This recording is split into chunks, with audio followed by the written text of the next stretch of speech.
ब्रज की गोपियों ने एक बार उपवास रखा। उपवास के पारण में उन्हें कुछ ब्राह्मणों को भोजन कराना था। तो वे गई श्री कृष्ण के पास एवं उन्होंने पूछा कि हमें कोई ऐसा ब्राह्मण बताइए जैसे जीमाने से हमें सैकड़ों ब्राह्मणों को भोजन कराने का पुण्य मिल जाए। श्री कृष्ण ने कहा, ऐसे ब्राह्मण तो मेरे गुरु हैं दुर्वासा, एवं उनका आश्रम भी दूर नहीं, यमुना पार है।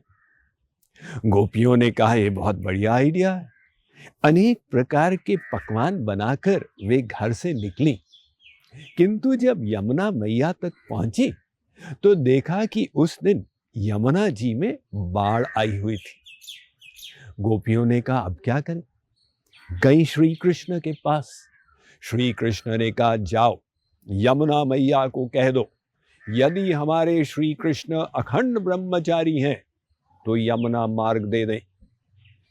गोपियां हंसने लगी, ये अखंड ब्रह्मचारी दिन भर तो हमारे पीछे घूमते रहते हैं।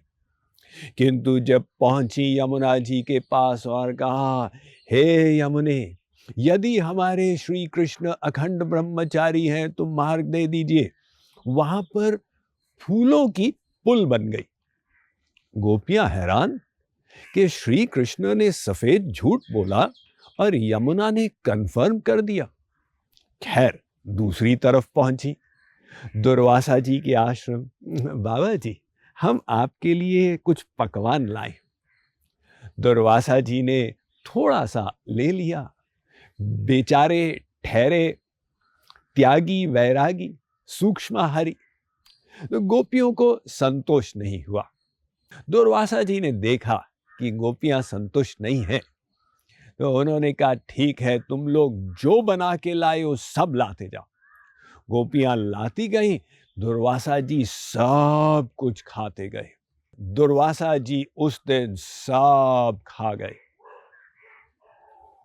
गोपियों ने कहा, ये बाबा बहुत पेटू हैं, लेकिन बहुत अच्छे हैं, अब महात्मा हैं, कुछ कहना नहीं चाहिए।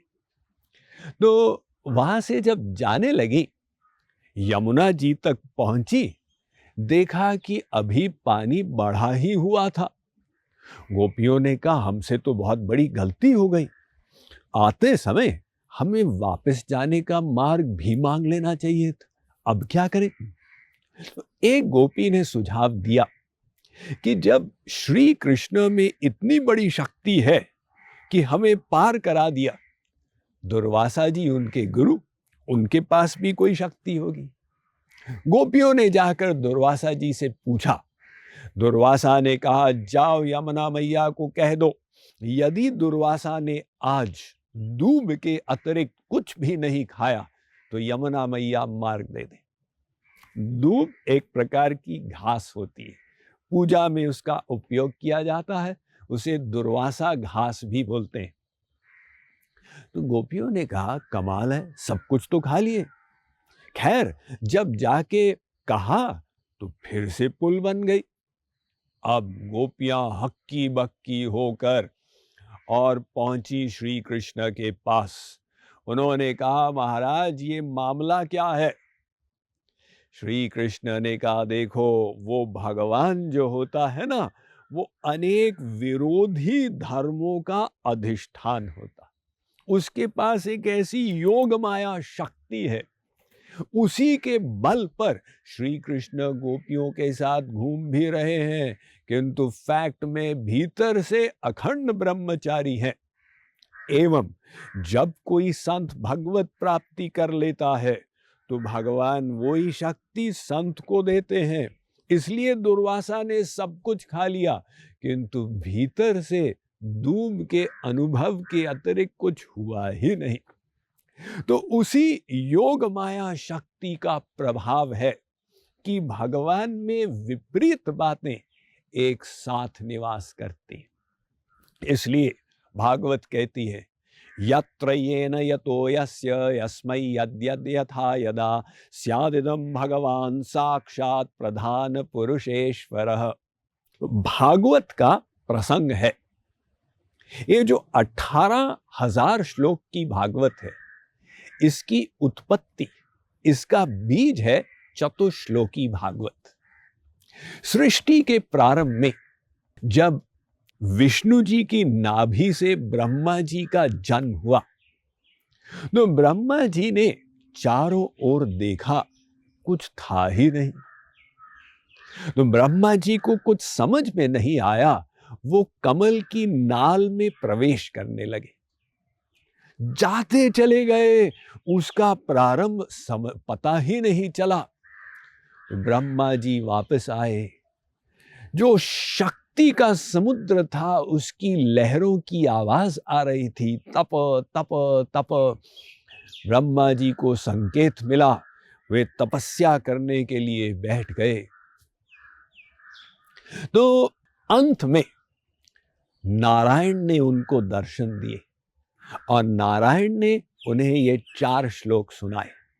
पहला श्लोक आपको बता रहा हूं, अहमेवा समेवाग्रे नान्यद्यत् सदसत् परम पश्चादहम यदेतच्च यो वशिष्येत सोऽस्म्यहम्।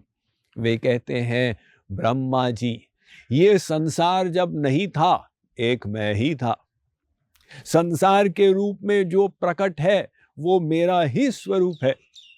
संसार जहां खत्म हो जाता है, उसके आगे एक मैं ही हूं।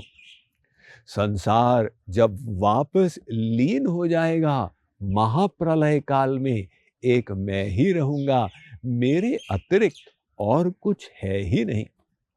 तो देखिए विचित्र बात, ये सारा संसार भगवान में है, किंतु भगवान संसार के अंदर है।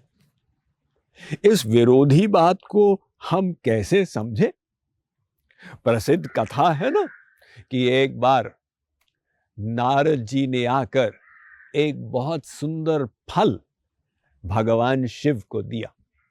अब शिव जी के 2 पुत्र, कार्तिकेय और गणेश, दोनों जिद करने लग गए, पिताजी ये फल मुझे दीजिए। शिव जी ने सोचा, एक को देंगे दूसरे को नहीं तो पक्षपात हो जाएगा, इसलिए उन्होंने कहा एक प्रतिस्पर्धा हो जाए, जो जीतेगा उसको फल मिलेगा। स्पर्धा क्या है? पूरे ब्रह्मांड की परिक्रमा करके मेरे पास पहुंचना होगा। सुनते ही कार्तिकेय निकल गए, वे हट्टे कट्टे हैं, देवताओं के सेनापति। गणेश जी ने सोचा ये तो बहुत गड़बड़ हो गई, ये स्थूलकाय शरीर और उनका वाहन भी मूषक। किंतु गणेश जी बुद्धि के दाता, ये ही सुमिरत सिद्धि होए, उन्होंने कहा बुद्धि का उपयोग करो। वहां पर शिव जी और मां पार्वती थे। गणेश जी ने 3 बार उनकी परिक्रमा कर ली और कहा पिताजी हो गया। शिव जी ने कहा क्या हो गया? पूरे ब्रह्मांड की परिक्रमा। शिव जी ने कहा तुम यहां से निकले ही नहीं। गणेश जी ने कहा पिताजी आप जगदीश हैं? हाँ हूं। तो सारा संसार आपके भीतर निवास करता है?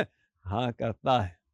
इसका मतलब यदि हमने आपकी परिक्रमा कर ली तो पूरे ब्रह्मांड की परिक्रमा हो गई? हाँ हो गई। तो फल मुझे दीजिए। शिव जी ने कहा तुम बड़े समझदार हो। उनको फल दिया।